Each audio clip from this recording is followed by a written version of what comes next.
अस्सलामुअलैकुम नाजरीन, farming and business ideas YouTube channel में एक नई वीडियो के साथ आपको खुश आमदीद कहते हैं। उम्मीद करते हैं कि आप सब लोग अल्लाह पाक के फजल और करम से हैरियत से होंगे। दोस्तों, इस वक्त मैं मौजूद हूँ एक लेटेस्ट और जदीद डेयरी फार्म पर।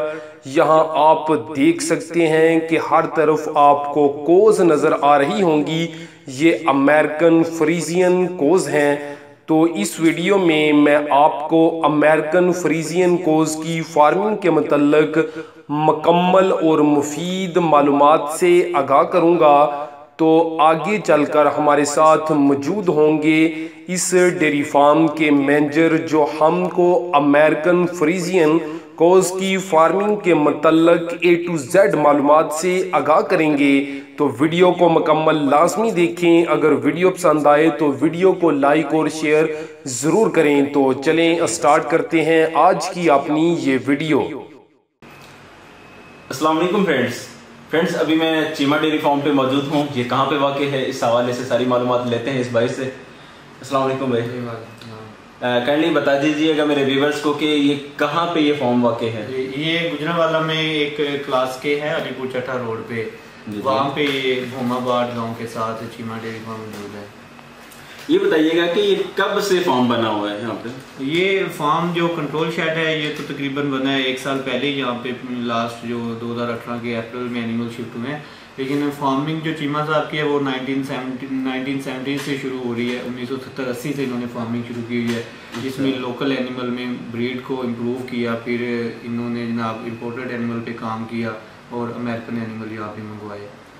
सही, अमेरिकन जो एनिमल्स इन्होंने मंगवाए हैं वो 1 साल पहले ही आए हैं या इससे पहले भी? नहीं, ये एनिमल जो थे ग्रोवर स्टेज पे आए थे। जब काफ दूध पीना छोड़ दे उसके बाद वाली जो स्टेज आती है तब छोटे छोटे थे, तकरीबन ये 8-9 माह के। तब ये एनिमल्स इन्होंने मंगवाए थे 150 के करीब। तो उन्हें बड़ा किया और अब ये दूसरी दफ़ा बच्चा दे चुके हैं और तीसरी दफ़ा के लिए प्रेगनेंट हो चुके हैं। यहाँ पे मुझे ये भी बता दीजिएगा कि आपने बताया कि बिल्कुल छोटे छोटे लाए गए थे, तो क्या अगर वहीं से तैयार जानवर लाए जाते तो वो यहाँ पे चल सकते थे? बिल्कुल तैयार एनिमल चल सकते थे, लेकिन उसका फायदा ये है, टाइम तो लगा उन्हें तैयार करने में, लेकिन ये है कि उन्हीं मतलब बंदा उसी कॉस्ट में ज़्यादा एनिमल, ज़्यादा बछड़ियाँ ये ले आए जो बाद में, क्योंकि उसी कॉस्ट में अगर बड़े एनिमल ही फर्स्ट प्रेगनेंट मंगवाते तो थोड़ी आती, जो इन्होंने खुद बाद में तैयार की। डिलीवरी चार्जेस भी ज्यादा बढ़ने थे। हाँ, डिलीवरी चार्जेस भी बिल्कुल बड़े एनिमल पे ज्यादा होने थे। अच्छा, ये बताइएगा कि किस तरह वहाँ से इंपोर्ट किए गए? ये जो कि जब छोटे थे तो बाई एयर आए थे सियालकोट एयरपोर्ट से, वहाँ से हमने रिसीव किए थे, फिर इधर लेके आए थे अपने शहर पे। सही, बताइएगा कि इस फार्म में कितने जानवर हैं अभी मौजूदा और कौन कौन सी नस्ल के हैं? हमारे पास तो फिलहाल मेन तो 2 ही नस्लें हैं। मतलब एक तो पाकिस्तानी लोकल क्रॉस में एनिमल मौजूद हैं और 250 के करीब अमेरिकन एनिमल्स मौजूद हैं और कुछ बफलोज हैं, बस इसके अलावा हमारे पास। अब मेरे व्यूवर्स को यहाँ पे ये भी बता दीजिएगा कि जब हमारे पास इतनी अच्छी गाय जैसे साहिवाल नस्ल की गाय हैं और भी बहुत सारी गाय यहाँ पे मौजूद हैं, तो क्या जरूरत पेश आई कि हम जो है दूसरी कंट्री की गाय जो है यहाँ पे लाएं? देखिए, उनके अपने फायदे हैं कि साहिवाल जो नस्ल है हमारी वो हीट टॉलरेंस है, उसमें गर्मी में उसे कोई फर्क नहीं पड़ता और उसी लिहाज से उसकी मिल्क प्रोडक्शन जो है वो बड़ी कम है। और ये जो एनिमल है इनकी एवरेज जो है वो उसकी निस्बत बहुत ज़्यादा है, बहुत अच्छी एवरेज है, उनकी एवरेज कम है। लेकिन इनमें जो इश्यूज़ है वो हीट का है कि गर्मी की शिद्दत ये बर्दाश्त नहीं कर सकते, ये वाले इश्यूज़ हैं। और लेकिन आजकल अगर कमर्शियल डेयरी फार्मिंग पे आए तो हमारे लोकल एनिमल्स के साथ जब तक हम ब्रीड इम्प्रूव ना करें, हम कमर्शियल डेयरी फार्मिंग पे हम प्रॉफिटेबल नहीं बना सकते उसे। या फिर हम इंपोर्टेड एनिमल्स पे आए जो अच्छी ब्रीड हो, या फिर अपनी ब्रीड को इम्प्रूव करें, जिसके लिए कई दहाइयाँ दरकार होंगी।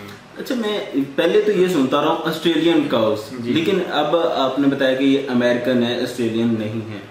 तो ये अमेरिकन काउस आपसे पहले भी यहाँ पे पाकिस्तान में कोई लाया है या नहीं? अमेरिकन गायें सबसे पहले इधर आई थी और पत्तों की यूनिवर्सिटी ऑफ जो एनिमल साइंसेज लाहौर है वहाँ पे आई थी, उनके फार्म पे सबसे पहले चीमा डेयरी फार्म पे अमेरिकन एनिमल्स आए थे।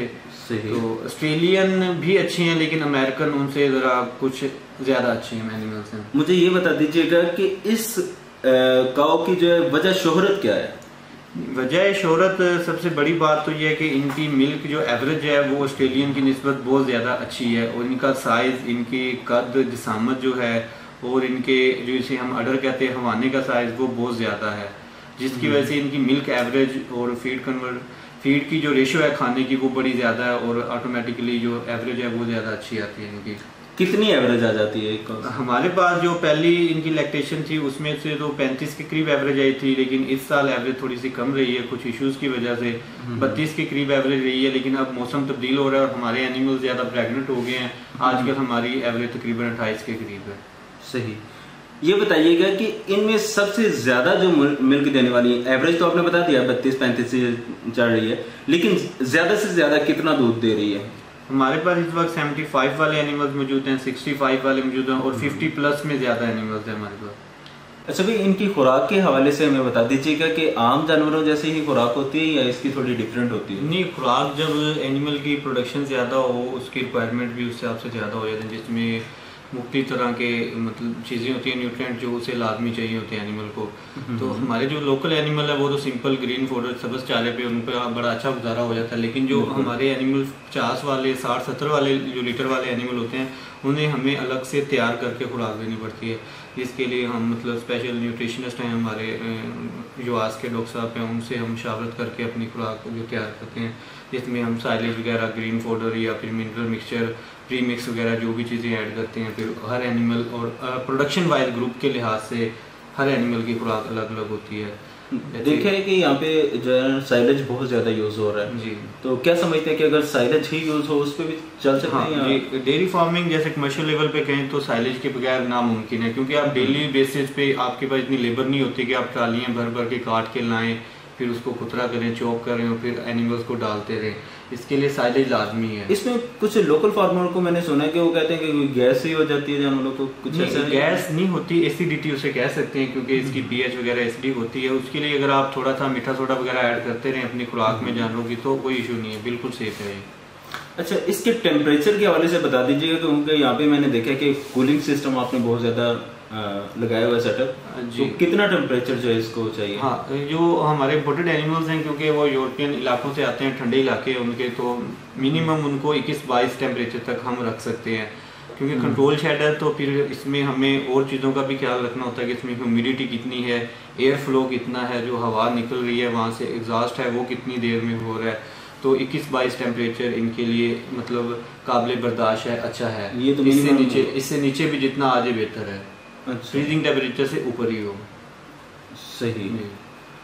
इसमें ये भी बता दीजिएगा कि जैसे आपने ये काउस रखी हुई है, तकरीबन 300 तो है टोटल मिला के जी, तो इसमें 300 काउस के लिए कितनी लेबर रिक्वायर्ड है इसमें? क्योंकि हमारा कंट्रोल शेड है और ऑटोमेटिक ज़्यादा सिस्टम है, तो इसके लिए मेरे पास तकरीबन 12 के करीब लेबर है, जिसमें इसके अलावा 2 चौकीदार हैं रात के लिए जो नाइट ड्यूटी पे होते हैं। बस 14 हमारी लेबर है, 14 बंदे, और वही पूरे शहर को संभालते हैं दिन रात। सही जी। इसमें ये जो 14 ये काम करने वाले इनमें से कितने हैं? इनमें सारे काम करने वाले लेबर है हमारे। नहीं, आवाज है ना, जैसे एक मैनेजर है। नहीं, वो सारे लेबर की बात है। इसके अलावा मैं डॉक्टर हूँ, फार्म मैनेजर यहाँ पे, और मेरे साथ 3 मेरे हेल्पर हैं AIT और 2 वेटरनरी असिस्टेंट हैं। सही। इसमें ये बता दीजिएगा कि इन एनिमल्स को कौन कौन सी बीमारियां लगती हैं और उनके इलाज का तरीका क्या है? बीमारियां तो ख़ास तौर पे जो ज़्यादा ख़तरनाक बीमारियां उनकी तो हम वैक्सीन कर देते हैं, जैसे गलघोटू, मुंहखोर वगैरह है, और जैसे एक चौड़े मार बीमारी कहलाती है, उनकी तो हम through out the year vaccine repeat करते रहते हैं ताकि इन बीमारियों से बचा जा सके। इसके अलावा जो आम बीमारियां आती हैं, हमारे पास कंट्रोल शेड है तो उसमें साड़ू जिसे हम एस्टाइटिस कहते हैं, थोड़ा बहुत वो आ जाता है। इसके अलावा लेमनेस है और गाय बगैर थोड़ा सा डाइजेस्टिव सिस्टम के इश्यूज आते रहते हैं, खास बीमारी नहीं होती। अब ये बता दीजिएगा कि इस शेड की लंबाई और चौड़ाई कितनी है? जी, कंट्रोल शेड जो है उसकी हमारे पास 400 फीट लंबाई है और 100 फीट उसकी चौड़ाई है, और ये तकरीबन 305 एनिमल्स हम इसमें रख सकते हैं कंट्रोल शेड के अंदर। अच्छा, ये बताइएगा कि इस किस्म का अगर कोई शेड बनाना चाह रहा है तो कितनी रकम उसके पास हो तो वो ये शेड तैयार कर सकते हैं? काफ़ी कॉस्टली है, क्योंकि इसमें हमने हीट को रेजिस्ट करना होता है ताकि हीट इसके अंदर कम से कम आए, और जो मॉडर्न फैंस वगैरह लगाने होते हैं। हमारे वाला तकरीबन 5 से 6 करोड़ में ये बना था सारा शेड, तो उसकी जो डिमांड है फिर मुख्तलिफ होगी, लेंथ और विड्थ कितने एनिमल्स के लिए बनाना है उस लिहाज से वो चीज़। ये जो 5-6 करोड़ आप बता रहे हैं, इसमें ये मिल्किंग सिस्टम इसके साथ, मिल्किंग सिस्टम इससे अलग है। तो ये जो हमारे वाला मॉडर्न सिस्टम लगा हुआ है ये तकरीबन हमें तो क्योंकि पहले लिया था 1 साल पहले, अब लेकिन इसकी प्राइसेस हाई हो गई हैं, 2 करोड़ 3 करोड़ के करीब इसकी ऑटोमेटिक सिस्टम की प्राइसेस पहुँच गई हैं। तो जी फ्रेंड्स, मिल्किंग सिस्टम के हवाले से अलग से वीडियो हमारे चैनल पर मौजूद होगी, तो वो भी आप देख सकते हैं। फिर अगर यही सेटअप जो आप देख रहे हैं, यही अगर आप लगाना चाहें तो इसमें बता रहे हैं कि तकरीबन 5 से 6 करोड़ रुपया तकरीबन खर्चा आ सकता है। अच्छा, ये बताइएगा कि आपके अंदाजे के मुताबिक, क्योंकि आप इस फील्ड में हैं, गाय फार्मिंग ज़्यादा बेटर है या कि भैंस फार्मिंग? भैंस के अपने फ़ायदे हैं और गाय के अपने हैं। जो कि भैंस हमारा मकामी जानवर है, तो खैर हमारी लापरवाही थी कि वो डेवलप नहीं हो सका, क्योंकि उसकी एक तो एवरेज बहुत कम है, फिर उसने प्रेग्नेंट बड़ी देर से होना होता है, उसमें काफ़ी मसाइल आते हैं उस भैंस में, और एवरेज भी कम है। लेकिन उसकी मिल्क फैट अच्छी है, जो कि गाय का अगर भैंस का अगर 10 लीटर भी है तो गाय के 20 के बराबर है तकरीबन वो। तो लेकिन कमर्शियल फार्मिंग पे आपको गाय रखना ज़्यादा बेनिफिशियल है, क्योंकि वो एक शरीफ जानवर भी है, प्रेग्नेंट भी जल्दी हो जाता है, उसकी एवरेज भी अच्छी है और ज़्यादा फायदे में रहता है।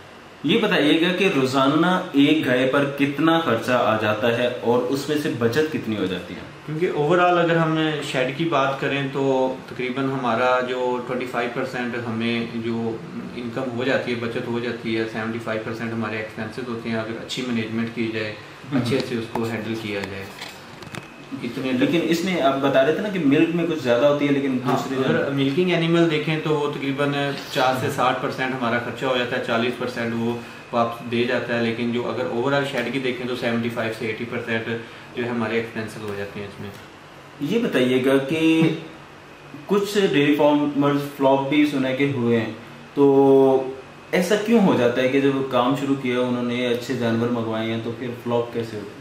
फ्लॉप होने की एक बड़ी वजह तो यही है कि हमारे फार्मर्स जो बनते हैं कि उन्हें शौक़ होता है कि हम डेयरी फार्म बनाएं, लेकिन खुद जो इन्वॉल्व नहीं होते, खुद को इन्फॉर्मेशन उस लेवल की नहीं होती कि उन्हें जानवरों का पता हो, उन्हें मैनेजमेंट का पता हो, या पता हो कि कौन कौन से सुपरवाइज़र या मैनेजर हायर कर रहे हैं, उन पर ट्रस्ट हो।